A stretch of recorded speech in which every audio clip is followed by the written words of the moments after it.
अस्सलाम वालेकुम। आज आपके साथ शिमला मिर्च कीमा रेसिपी शेयर करने वाली हूँ, जो बनने में बहुत इजी और खाने में बहुत लाजवाब है।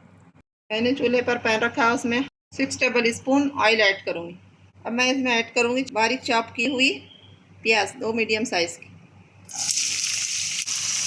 अब प्याज को हम गुलाबी कलर आने तक भूनेंगे। यहाँ प्याज का कलर गुलाबी हो गया है। अब मैं इसमें ऐड करूँगी 1 टेबल स्पून अदरक लहसुन का पेस्ट। अब अदरक लहसुन को प्याज के साथ 2 मिनट भूनेंगे। मैं इसमें ऐड करूँगी 400 ग्राम चिकन कीमा।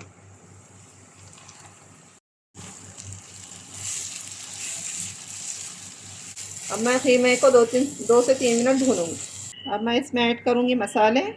1 teaspoon chilli powder, half teaspoon धनिया पाउडर, हाफ़ टी स्पून हल्दी, 1 टीस्पून नमक, हाफ़ टी स्पून कश्मीरी लाल मिर्च, हाफ़ टी स्पून ज़ीरा पाउडर। बिस्मिल्लाहिर्रहमानिर्रहीम। मैंने मसाले कीमे में ऐड कर लिए हैं। अब इसको 2 मिनट भूनेंगे। 2 मिनट मसाले भून लिए हैं हाई फ्लेम पर। अब मैं इसमें शिमला मिर्च ऐड करूँगी। शिमला मिर्च डालकर कीमे का पानी सूखने तक भूनेंगे। यहाँ कीमे में पानी सूख गया है। मैं ऐड करूँगी एक बड़े साइज़ का टमाटर बारीक कटा हुआ। मैंने शिमला मिर्च भी एक मीडियम साइज़ की ली। अब मैं इसमें ऐड करूँगी 2 टेबल स्पून दही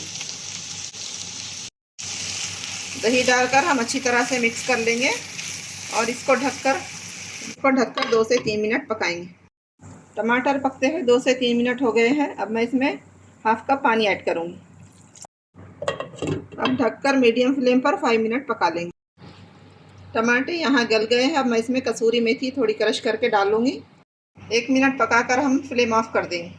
तो देखिए यहाँ शिमला मिर्च कीमा बनकर रेडी है। माशाल्लाह से कितना अच्छा कलर आया है। मैंने इसको डिफरेंट तरीके से बनाया है। इसको एक बार ज़रूर ट्राई करें, आपके घर में सबको बहुत पसंद आएगी। अगर मेरी रेसिपी पसंद आई है तो मेरे चैनल को लाइक शेयर सब्सक्राइब ज़रूर करें। कमेंट में बताएं रेसिपी कैसी बनी थी। मुझको दुआ में याद रखिए। अल्लाह हाफ़िज़।